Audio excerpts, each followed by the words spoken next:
11वी प्रवेशासाठी यंदा पहिल्यांदाच केंद्रीय ऑनलाईन प्रवेश प्रक्रिया राबविण्यात येत आहे।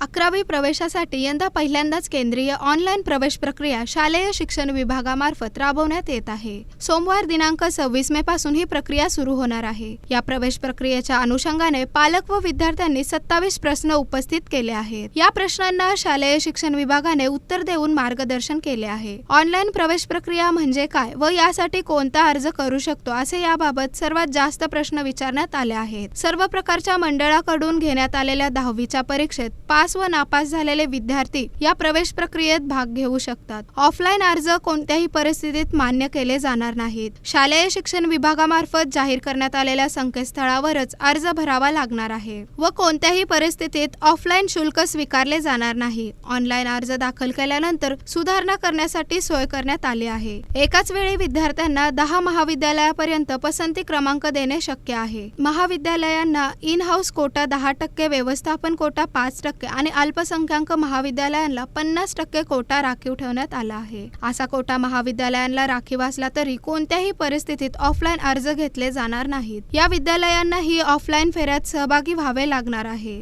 ऑनलाईन फॉर्म भरण्यासाठी विद्यार्थ्यांना बोर्डाचे मार्कलिस्ट, शाळा सोडल्याचा दाखला आणि आरक्षणासाठी आवश्यकतेनुसार प्रमाणपत्र अपलोड करणे गरजेचे ठरणार आहे। चुकीची माहिती भरल्यास विद्यार्थ्यांचा अर्ज अपात्र ठरवण्यात येणार आहे। 4 फेऱ्यात प्रवेश दिले जातील। यात शेवटी अल्पसंख्याक कोट्यासाठी 0 फेरी व खुली फेरी ठेवण्यात येणार आहे। ऑनलाईन प्रवेश प्रक्रियेबाबत अडचण असणाऱ्या विद्यार्थी व पालकांनी संबंधित महाविद्यालयात संपर्क साधावा असे आवाहन शिक्षणाधिकारी जगताप यांनी केले आहे।